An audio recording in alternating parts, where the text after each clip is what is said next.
بسم الله الرحمن الرحيم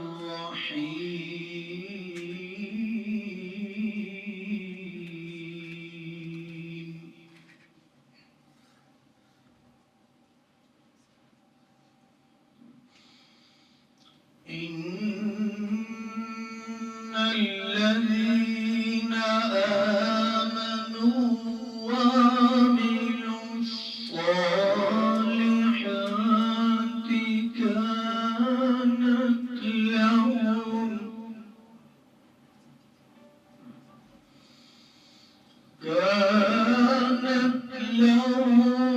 جنات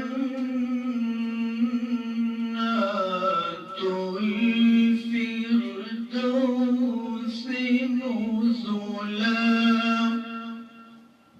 صدیق الله ځلاند د زړه راښکونکي تلاوت ډېره مننه کور یې ودان غږ یې همداسې بلالي په عمر یې برکت. د پروګرام د پیلیزي او ښه راغلاست وینا د اورونې لپاره د افغان ویاړ څېړنیزې او کلتوري ټولنې ډېر معزز ملګری انجینر صاحب دوست محمد هلال ته په خورا اسلامي او ادبي مینه بلنه ورکوو.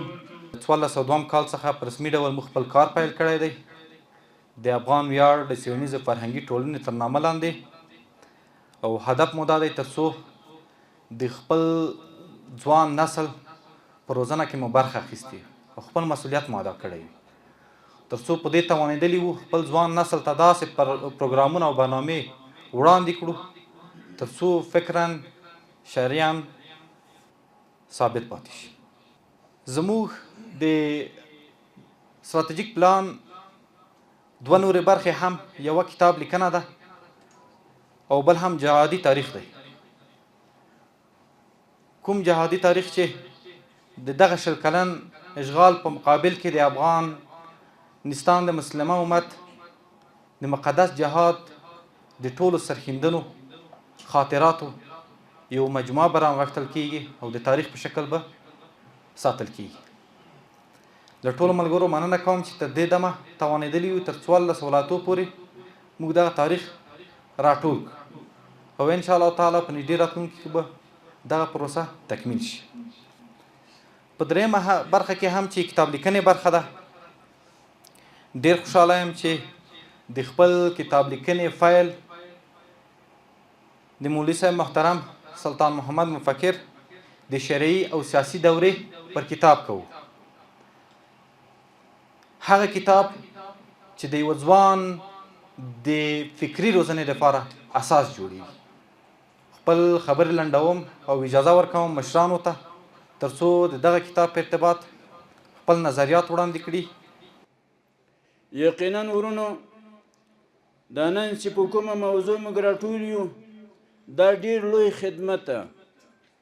نبی کریم علیه السلام مبارک فرمایي من سن سنة حسنة فله اجرها و اجر من عمل بها.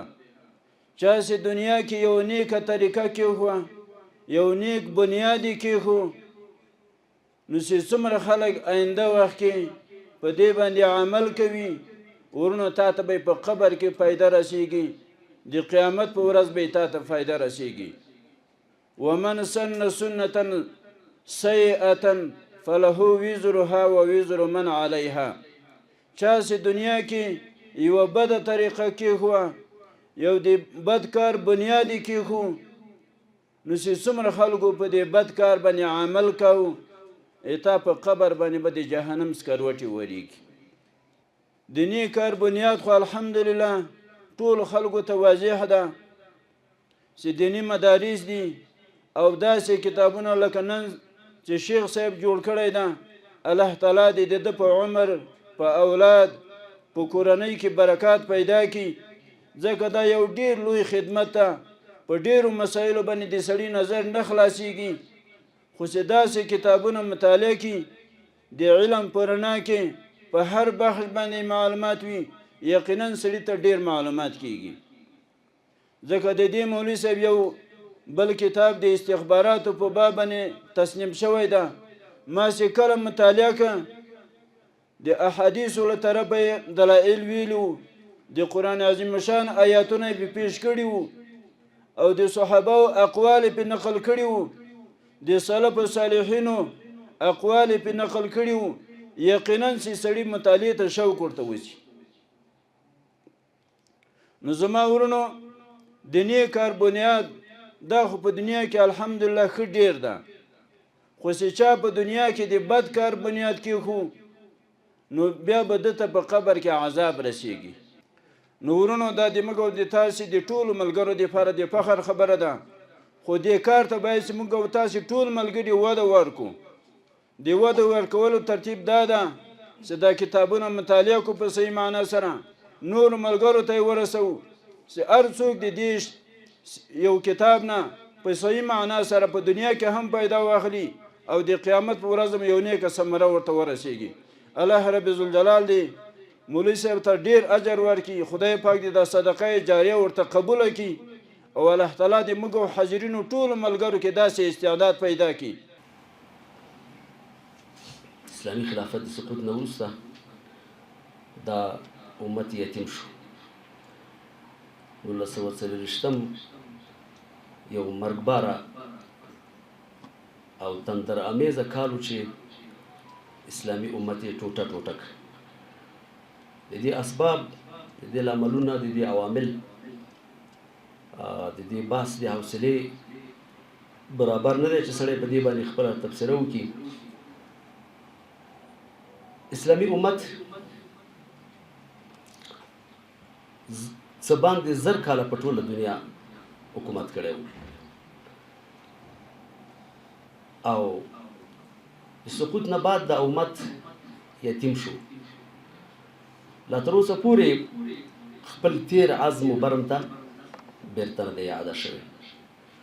د سقوط نه بعد ډېر اسلامي حرکتونه، نهضتونه راوټوکېدل او هر چا په بېلابېلو اسلوبو، کړنلارو، فردي او ټولنیزو هڅه او هاند سره په امت کې دا زیار یوست تر څو خپل عزم و برم ته بیرته راوګرځي.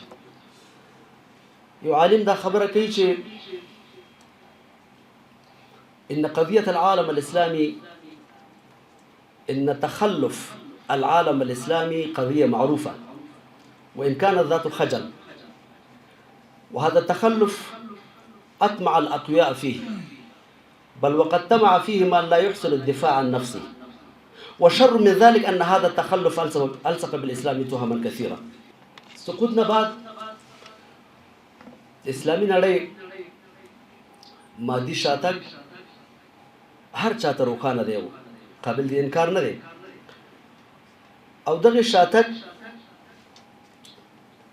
په اسلام پورې ډېر تهمتونه وتړل او د دنیا زبرځواکونه په دې تمه و چې اسلامي امت ټوټه ټوټه پرچه پرچه او د هغې هره ټوټه او پرچه بازار ته عرضه کړي. په دغه دوران کې ډېرو خپل کوشش وازمایه. دې عالم دا وینا چې زبرځواکونو په اسلامي امت باندې تاړاک وکړ. یوازې زبرځواکونو نه، هغه د خپل قول په دوام وایي هغه ملکونو هم د اسلامي امت شتمنۍ تر خپل کنټرول لاندې راوستې چې د خپل ځان نه دفاع نه شوه کولی. خپل ځان نه دفاع نه عاجز و، په اسلامي امت باندې بریدونه او تاړاک جاري ساتلی و. خپله د خپل ځان د دفاع نه عاجز و. او د ټولو نه شر دا دی چې دې تخلف، عقبمندګۍ او پسماندګۍ په اسلام پورې ډېر تهمتونه وتړل. هره بده پیښه به په اسلام پورې تړل کېده چې ګوندې دا د اسلام یو جز دی. وشر من ذلك ان هذا التخلف الصق بالاسلام تهما كثيره. علاج څه دی؟ څه باید وشي؟ د هغې د علاج دپاره دغسې نسخې دوا ده. دا هم طبي ده، هم فزیکي ده، هم فکري ده او هم رواني ده. دا هغه څه دي چې د 1940 نه مخکې چې اسلامي خلافت په کوم عزم وبر کې وو، بیا یې عادې ته یو کامیاب کوشش دی. دا یو سیاسي، شرعي او د خلافت اصولو ته پابند داسې یو ځوان تیاروي چې هغه بیا هیڅکله هم د خپل مبدا د خپل اصولو اساساتو او ضوابطو نه په شا کېږي او په هغې باندې هیڅکله هم سودا نه کوي. دا یو تشه مقاله نه ده یا یو جذباتي بیانات نه دي. که تاسو وګورئ په رسنیو کې ځینې خلک مضامین لیکي، هغه مضمون کې ښکاره دی هغه سړي خپل غرض معلومیږي چې دا سړی د دې مقالې نه دا غرض لري، یا یو تنظیم ته یا یو ګوند ته یا مطلب یو بل ته هغه خلک رابلي، الفاظ احساساتي وي، په حقایقو ولاړ نه وي او د علمي تحقیق نه ډیر لري. دا علمي اثر په علمي تحقیق باندې مکمل جوړ دی. د دې سیاق او سباق، جملې، تناسق، تناغم، زیروبمی، صدا او ورسره لوستونکي ته هغه فکر ورکول چې باید ویخلي او یو سالم او سازنده ټولنې دپاره یو فعال وګړی وي، د هغې دپاره ډېر ښه په علمي تحقیق، ریسرچ او اصولو باندې جوړ شوی. تخریج دی آیاتونو، احادیثو او نورو نصوصو شوی دی او دا د یو علمي اثر تحقیقي اصول دي. کله چې زه آیت په خپله مقاله یا کتاب کې یا حدیث راوړم یا مقوله راوړم یا یو بل نقل کوم، نو عزو القول الى قائله دا د تحقیق اصول دي. هر قول باید خپل قائل ته نسبت وشي او په دې کې دلته دا اصول ډېر زیات ښه مراعات شوي. هر قول خپل قائل ته. دې کې بیا زیاتر په دې تفسیر نه کوو چې د شیخ صاحب شخصیت او د هغه وینا، ځکه کله کله تصنیف د مصنف نه رنګ اخلي او په همغه بڼه باندې هغه ته معیار ورکول کېږي. کلام الملوک ملوک الکلام، دې کې اسلامي سیاست، نظام، خلافت دا ډیره په ښه بڼه توضیح شوي دي. په دې اثر کې مؤلف کوشش کړی چې د اسلامي نظام حاکمیت، د مجاهدینو اعمال، د انقلاب اصول او د اسلامي حکومت د جوړښت طریقې په تفصیل سره دلته ډېرې ښې بیان شوي. په یو څو ځایونو کې دلته مکاتب فکر دنیا کې په درې قسمه معرفي شوي دي. یو اسلام دی، یو کامن لا دی، یو رومن کاتولیک. دې کې اسلام ډېر ښه په تفصیل سره بیان شوی دی او څومره چې ضرورت وکړه هغه اخلاص دی، که حاکمیت دی، که تمکین دی او که هر څه دي، د وخت د ایجاب او تقاضا په اندازه کې ډېر ښه بیان شوی دی.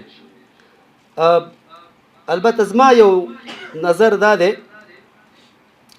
چې که دا کامن لا او رومن کاتولیک ته هم لږ سر ښکاره شوی وی بده به نه وه، ځکه دلته مقایسه او پرتله بیا ډېره ښه کېږي.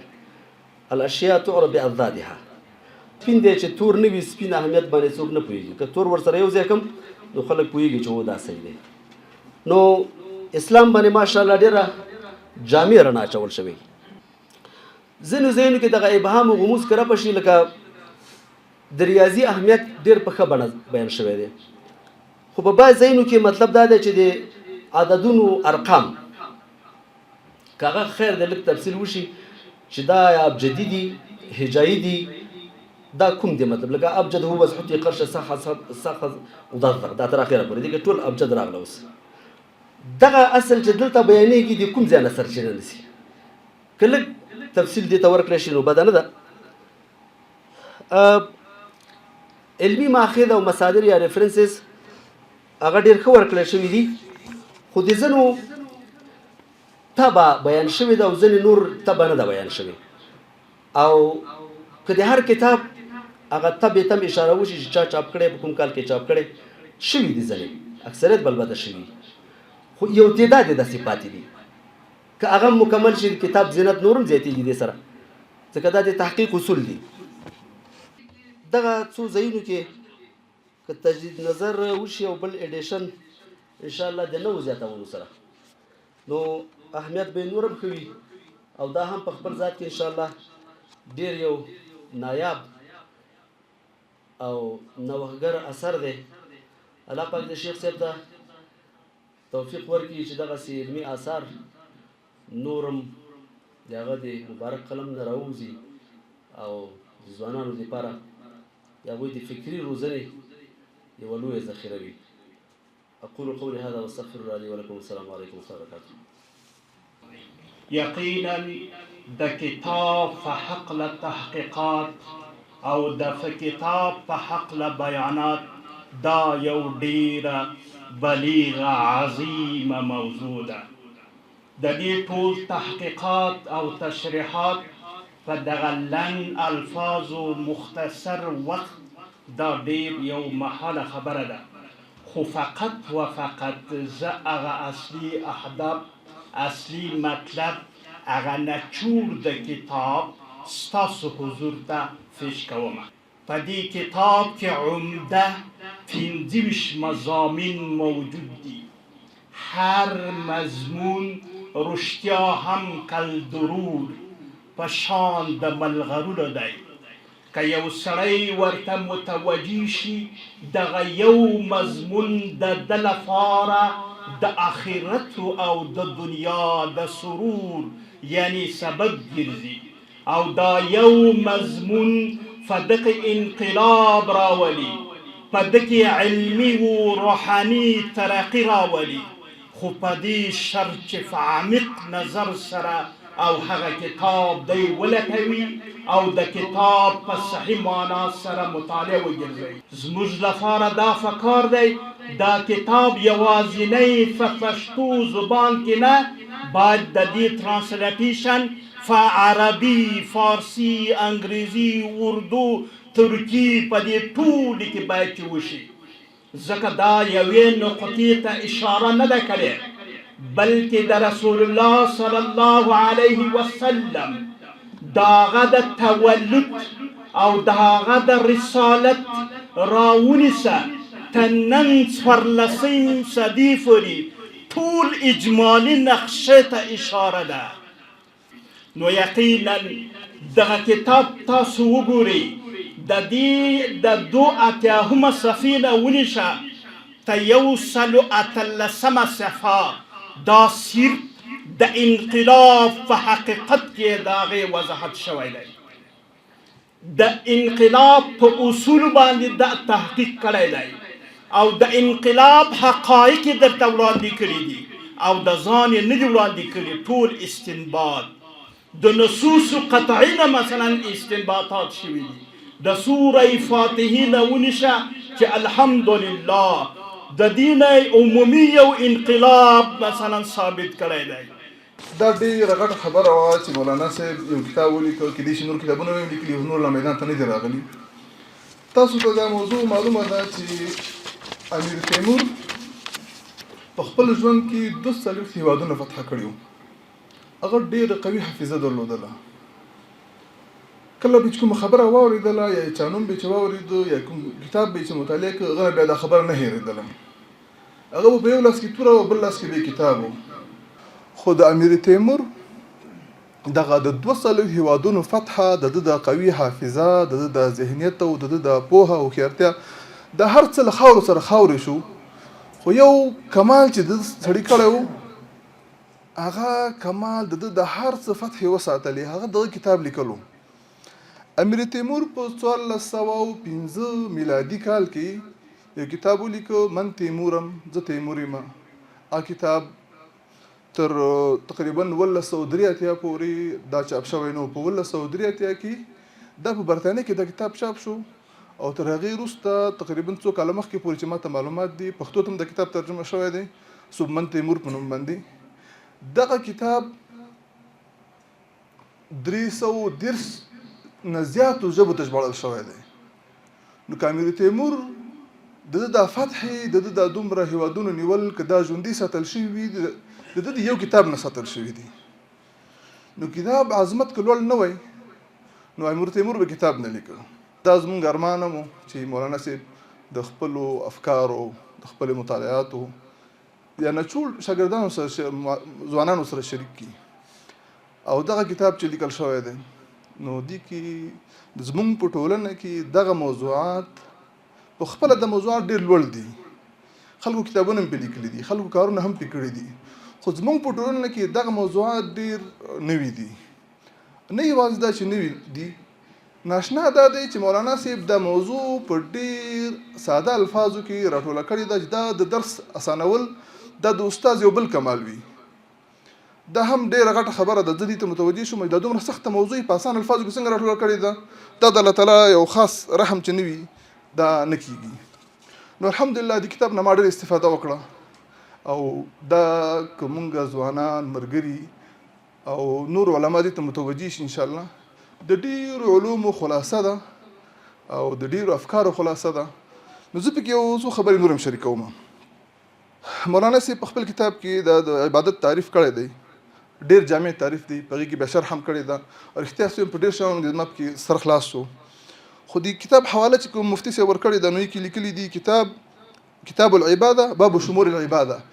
د کتاب العباده اوس کوم کتاب دی، چا لیکلی دی، څنګه چاپ شوی، چېرته چاپ شوی دی، کوم کال کې چاپ شوی دی، دا لکه مثال هغه لوستونکي ته باید د دومره رهنمایي وشي چې ما تر د کتاب زه لوستونکی یم د کتاب پورې باید زه ورسېږم.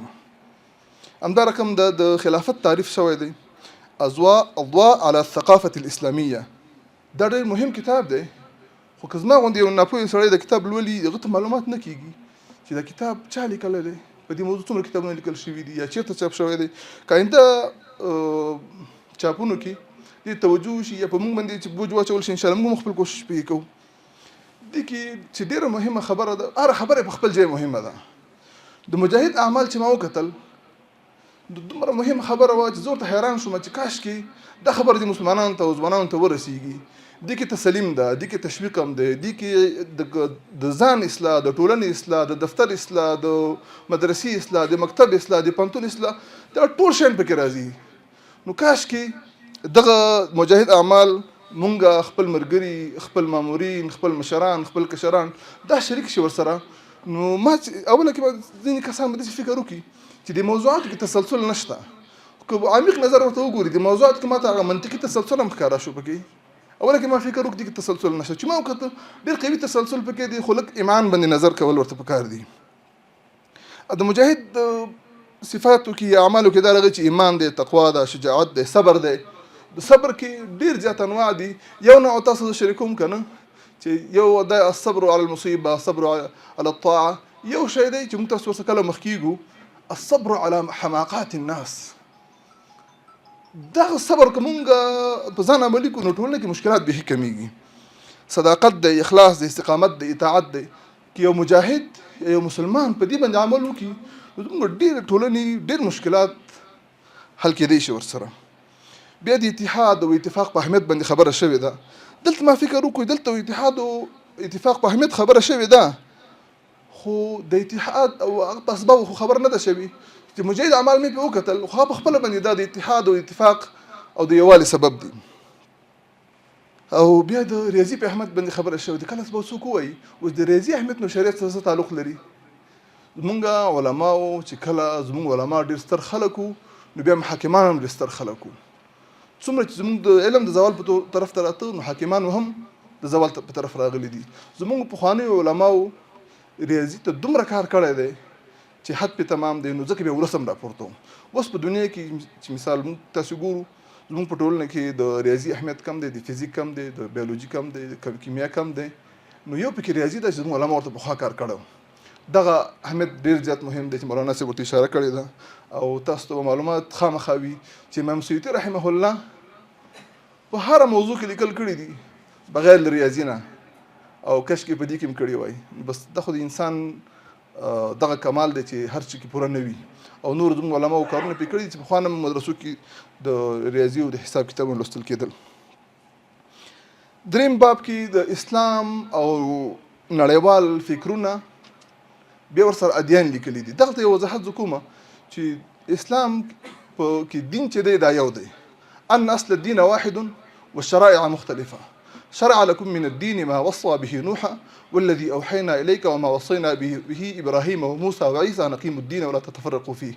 الدين نجمه کیږي د قرآن کریم کې چې راغلي دي دین مفرد راغلي دي تسنیه او جمع راغلي په احادیثو کې او بیا د په فرعي عنوان کې دغه په فکری مکتبونو باندې بدل شوی دی.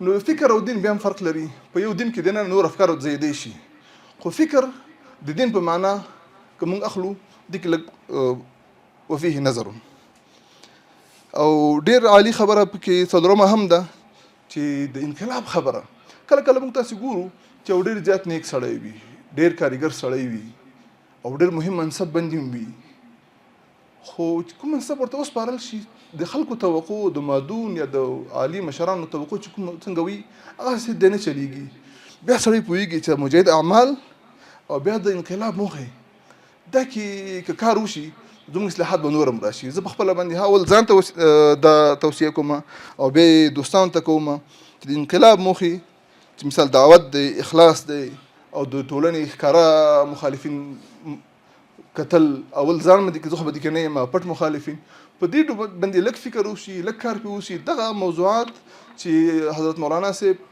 مهم موضوعات په آسان الفاظو لیکلي دي کدی باندې کار وشي ان شاء الله زموږ د اصلاح لپاره به یو ډیر غټ ګام وي. او اخیری کې چې د شاهانه فرمان په نوم یو شی راغی مې دا بچ شي وي لاندې عنایتونه لیکل شوي ول نو دا په خپل ځای ډېر غلط نه دی خو اولویت دا دی چې دا الهي فرمان ولیکل شي.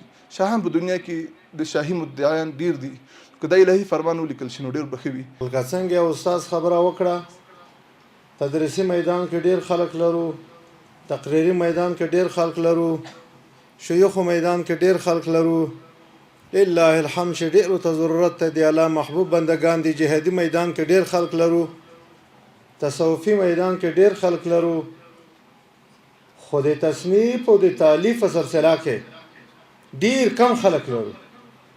دومره درته ویلی شم چې دا کتاب کې کومې خبرې دي دا د متأخرین علماء کرامو نه دي یا به دا دته الهامات وي یا دا د متقدمین علماء کرامو خبرې دي.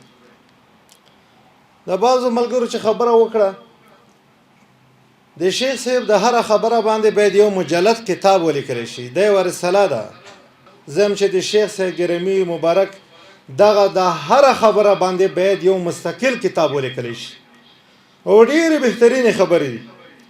خو ضروري خبره دا ده کنه چې یو دا سیمینارونه دي یو د اطلاعات کلتور دغه ملګرو ته هم داسې رقم ته معارف دغه ملګرو ته مدارس ولته تعلیم تربیه ولته دا خبره ډیره ضروري ده چې داسې کتابونه په نصاب کې وګمري.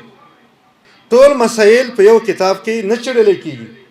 شیخ صاحب بعضې مسایل صراحتاً ذکر کړي دي بعضې دلالتاً ذکر شوي دي بعضې اشارتاً ذکر شوي دي بعضې کنایتاً ذکر شوي دي. موږ شرعي 60 قسمه دلایل دي هغه په 60 قسمه اقسامو کې چې د کتاب ته وګورې هر څه کې حل دي خو فهم زیرکتیا ته ضرورت لري. هر څه قرباني نه پوهېږي لکه استاد خبره چې وکړه نو دغه شیو ته ډیر ضرورت دی. نو دا بعض غلطۍ دا د کمپیوټر وي یا یارا غلطي وي یا بله غلطي وي نور ټول مسایل په دا کتاب کې نه چړل کېږي نه مکمل ټول تحقیق کېږي. د ورونو چې کومې خبرې وکړې بعضې په ځای باندې وي خو دا چې هره مسله وچړلی شي بیا یې دغه نه رساله نه جوړېږي دغه نه بیا یو مجلد جوړېږي. بسم الله الرحمن الرحیم اهدنا الصراط المستقیم صراط الذين أنعمت عليهم غير المغضوب عليهم ولا الضالين. دما خوږو د اسلام ورونو علماء کرام طلباء کرام مشرانو کشرانو همزولو السلام علیکم ورحمة الله وبرکاته. ډیر خوښ یو چې د تاسو سره په دې مجلس کې راجمع شوي یو. د دې کتاب د لیکلو یو مختصر سرګذشت وایو. انسانان رب ذوالجلال الله تعالی فرمایي د عبادت دپاره پیدا کړي او په بل ځای کې راځي وإذ قال ربك للملائكة إني جاعل في الأرض خليفة إني جاعل في الأرض آدم يؤنوي نو موږ ته به استاد ویلي قاضي صاحب چې مقصود د انسان له پیدایش نه خلافت ده او بل ځای وایي مقصود د انسان د پیدا کېدلو نه عبادت ده. نو تطبیق به یې داسې کوو چې عبادت بغیر له خلافته نه پوره کېږي. د عبادت دپاره خلافت شرط. خلافت دا په نظام سره راځي. نو قرآن کریم او احادیث مبارکه تر ډېره وخت موږ تاسې مدارسو کې مو وایو د پخوا زمانې خبره نه کوو ځکه فقه حنفي چې د دنیا د څلورو مذاهبو اکثر نظام په فقه حنفي باندې ولاړ ده ځکه هغوی په نظام کې کار کړی وو. نو نور مذاهبو والا کومه مسئله چې په خپل مذهب کې پیدا نه کړي هغه فقه حنفي ته راځي. خو د هغه نه راوروسته دور کې د موږ علما د نظام نه لرې واقع شوي وو. صادره، وارده، پیشنهاد، معارف، مختلف د نظام شعبات د دې سره بلدیه ډېره کمه وه. د قاضي صاحب فضل الله ایډوکیټ سره موږ درس ویل، بیا هغه د نظام بحث راواخیست، السیاست الشرعیه. نو ما یوه خبره ورته وکړه، ما ویل جناب نشي د خانانو غریبانو سره کلي چېرته عزیز خان چېرته ملنګ عبدالرحمن. هغه ویلې څه معنا؟ ما د موږ علما په نظام کې نه دي پاتې شوي، خدا دې ته څوک حکومت ورکوي که یې نه ورکوي.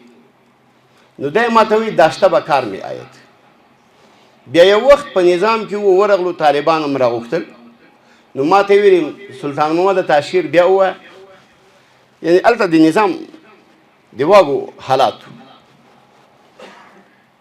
دلته چې کله راغلو په اول ځل د اندړو ولسوالي وه، زه پکې قمندان د امني و. ما ته ویل ته به اسلحه ټولې. نو د اسلحې د ټولېدلو چوکاټ ما ته نه معلومېده. ما ویل که زه ورته یم سلا لري، دی وایي نه. نو د ما سره کوم شواهد موجود؟ بالاخره اولنی ځل و چې په یو کوټه باندې نظر ولګېده، په هغې یې لیکلي وسله پالي. نو اولنی حکومتي اصطلاح مو دلته ذهن ته راغله. ما پوښتنه وکړه وسله پال چېرته ده؟ هغه یو څوک وښوده، د هغه نه مو کتاب راواخیست، منظم شیان پکې وو. تر هغه وروسته بیا قمنداني ته راغلو. چوکاټو طریقه د لوګر ملګري به ډېر موجود هم وي، د نظام حالاتو سره نابلده و. نو ډېر مشکلات به جوړ شول، وروسته به یې بیا بخشش غوښته ملګرو. نو دغه آیات کریمه په اساس ثم عفونا عنكم من بعد ذلك لعلكم تشكرون واتينا موسى الكتاب والفرقان لعلكم تهتدون. یو انقلاب چې راشي، هغه حاکم خلک مغلوب شي، دا نور خلک په واک کې راشي، نو طبعا هغه ډله د مایوسي په حالاتو کې. نو علما دلته ناسي، دا ثم حرف عطف للتراخي ده. معنا یې دا ده چې دا عفو ډایرکټ مه کوئ، لږ وخت ورکړئ چې هغو ته د سرزنش معلوم سي، او بیا یې عفو نه ویلي دي، غفر نه یې نه دي ویلي. علما د لغت په دې باندې پی غفران هغه حالات ته ویلی کېږي چې هغه نښې او اثرات د بدي پکې موجودې وي، هغه لا پاتې وي. دا پلانکی خلقي ده او داسې د اوس درسه ناست هغې خلقي بولي.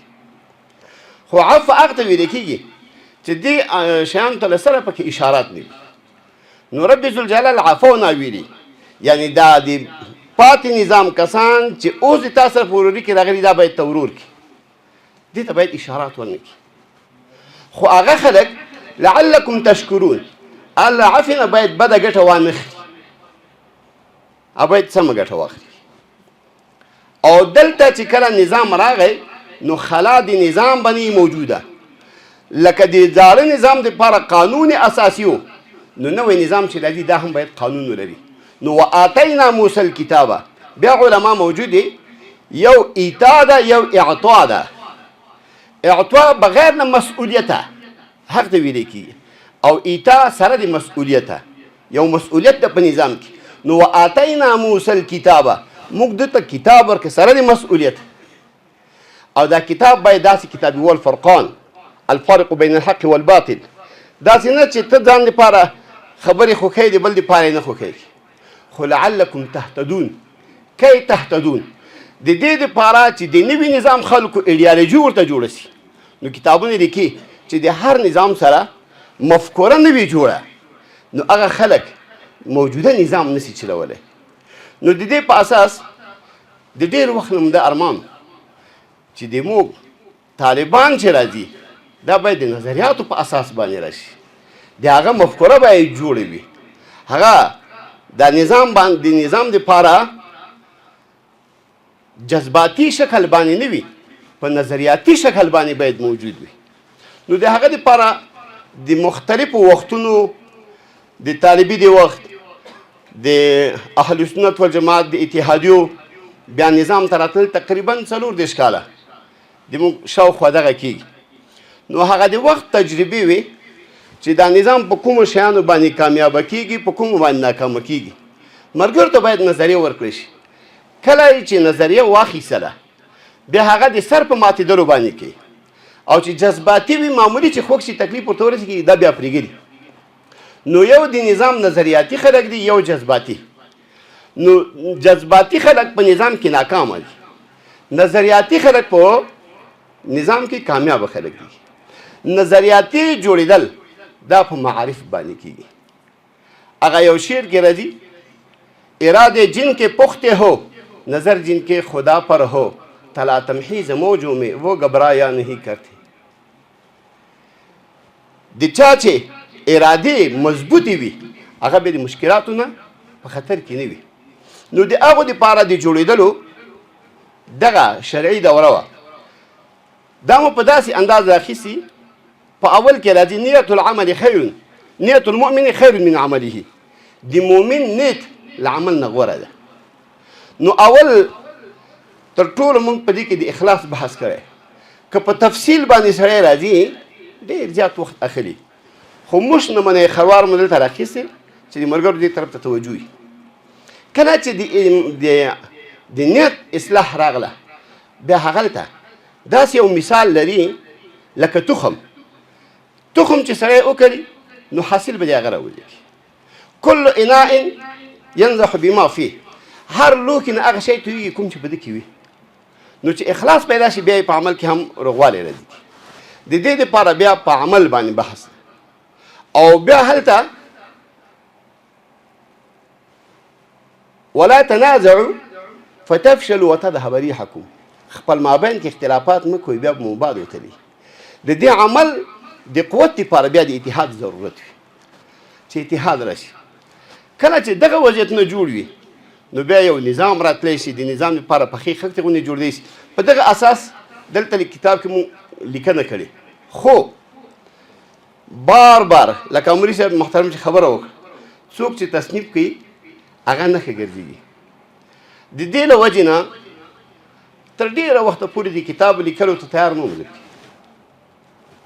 خو بالاخره په دې فیصله باندې اوسېدو خذ ما صفا دع ما كدر انظر الى ما قال ولا تنظر الى من قال. یو کتاب کې شی راځي هغه څه چې صفا دی واخله چې بیکاره دی وی غورځوه او دې ته وګوره چې څه ویلی شوي دي دې ته مه ګوره چې چا ویلي دي. انظر الى ما قال ولا تنظر الى من قال. او دلته په دې کتاب کې د پیغمبر علیه الصلاة والسلام په یو حدیث باندې مو خبره کړې چې مؤمن د مؤمن آینه ده. دې کې څو فلسفي دي. یو له هغه نه دا ده چې کله سړی بهر ځي نو آینه راخلي مخ ته یې نیسي چې کوم عیب خو به نه یې راکړي. که عیب وي صفا کوي. که آینې عیب وکړو له آینې خفه کېږي نه او آینه خپل شخصي غرض پکې نه لري. آینه یې د تا په خطر باندې وایي. نو د دې کتاب د لیکلو سره متصل د ملګرو راغوښتل ما ویل خپله سړی باید په دې عمل شروع کړي. مؤمن د مؤمن آینه ده.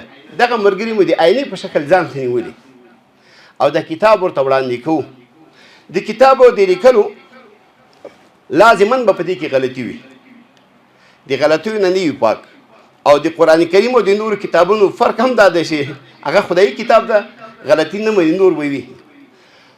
په خپلو کمزورتیاو سلو کې 100% موږ اقرار یو، ځکه د ډېر وخت د مطالعې د نشتوالي وجه به وي. داسې شرایطو کې هم دا کړي چې هلته مو د ځان سره څه ګرځولی نه شول. تللي به ملګرو ته مو سیمینار ورکوو، کوم شیان به چې په ذهن کې وو هغه مو ورسره ویلي، نو لازما غلطیانې وي پکې. خو دلته دغه ملګرو سره چې موږ وړاندې کېږو د دې په خاطر چې هره غلطي ښایي په سر سترګو یې راخلو، خوند راکوي. لکه ځان مو که کامل ګڼلی بیا د آینې مخ ته نیولو ته ضرورت نه. نو هغه حدیث چې په دې کتاب کې مراخیص چې مؤمن د مؤمن آینه ده، اول د عمل لپاره موږ راخلو. د څومره ملګرو چې خبرې کړي دي او تنقیدات یې وکړو په ځای دي، منو یې ورسه. شاید دلته څو کاره شوي دي. په بعضې ساحو کې دلته د موږ خپله مصروفیات بیخي زیاتې، ترتیب کول او جمع کول یې موږ بچي ته ورکړي نعمان ته، نو هغوی را جمع کړي. بیا کله کله یو څوک داسې تفسیر وکړي ځان سره چې د هغې عبارت د خپله مراد وي. مراد هم لکه جناب مولوي صاحب چې ویلي تقابل ادیان نه ده، د فکر مکتبونه دي، مختلف مکتب فکر دي چې له هغه نه دا سرچینې راخلي. کمونیستي په یوه لار روان دي، د اسلام بل د هغه په مقابل کې راجګېږي او نو هغه باندې تفصیلي بحث راغلی. نو موږ مراد مکتب فکر ده نه دي. داسې نور د کمپیوټر غلطیانې وي یا لکه د حمزو د نور شیانو، هغه اکثر د لیکوالان ملګري دي. لازما د دغه په خاطر باندې مجالس کېږي په اوله توه کې دا لیکلو کې بیا هم ډېرې زیاتې غلطي. ما اول وخت مخ چې راواخیسته غلطي پکې وه، نو پره ما هم نه ده کتلی دوباره لیدلو باندې. نو ګورې دویم ایډیشن کې به انشاءالله دې باندې پام کوو. خو دغه ملګري چې موجود دي که لږ یې ښه مطالعه کړي، د دغو ملګرو دغه غلطیا ښودل د خیرخواهي په اساس باندې، دا د موږ سره ډېره زیاته مرسته ده. تر څو پورې د نورو دپاره یو غلطه لاره باندې رفتار ونه شي، نو دغه د ملګرو جمع کېدل په هغه ځای کې موږ راخیستي دي. وایي چې مؤمن د مؤمن آینه ده. یوه آینه چې مخ ته کله ونیسي، نو بعضې آینې داسې خوله دې کږه پزه دې اوږده ښکاره کوي. نو ته داسې مه وایه چې رښتیا به زه خراب یم. کله کله د آینې خرابي، آینې روغ خلک کاږه معرفي کوي او یا په چا ګمان غلط وي. خو چې کله آینې ډېرې شي، نو بیا کوم کار چې په صلاح وي هغه بې بلا وي. نو و امرهم شورا بینهم. نو دې وجې نه دغه د ټولو ملګرو کتل او غلطي معلومېدل ورته د موږ سره شریکول، دا د موږ سره په دیني امورو کې، په دنیوي امورو کې، د موږ په هر څه کې د موږ سره زیاته همکاري او کومک او موږ ډېر زیات تشکر کوو. خو دا زه بیا هم په دې باندې اعتراف کوم چې ورته جګېدی نه شوم. جناب احمدي صاحب د نورو ملګرو به کله ویلې لیکل وکړي. ما ویل چې لیکل وکړې لازما سل طرفه درته وایي، کله به درته سر یې کوږ دی، کله به یې بیخي کوږ دی. جرأت هم نه کوو. خو په دې اساس هم بس راواخیسته چې خذ ما صفا دع ما کدر، انظر الى ما قال ولا تنظر الى من قال. نو زه بیا هم دلته چې کوم حاضر ملګري دي یا هغه ملګري چې په دې کتاب لیدلو کې ترتیب کې د موږ سره کومک کړی، موږ ډېر زیات تشکري د هغو نه کوو او دا تاسې هر قدم په خپلو لیمو اخلو او الله تعالی دې تاسو ته اجر عظیم درکړي. تکلیف مو کړی، تکلیف بخشش نه غواړو کې، خو د آینده لپاره که موږ دا کتاب مطالعه کړلی شي، کو هر طرف کې غلطي وي که د موږ سره شریکه شي، دا ډېره زیاته مننه. واخر دعوانا الحمد لله رب العالمین.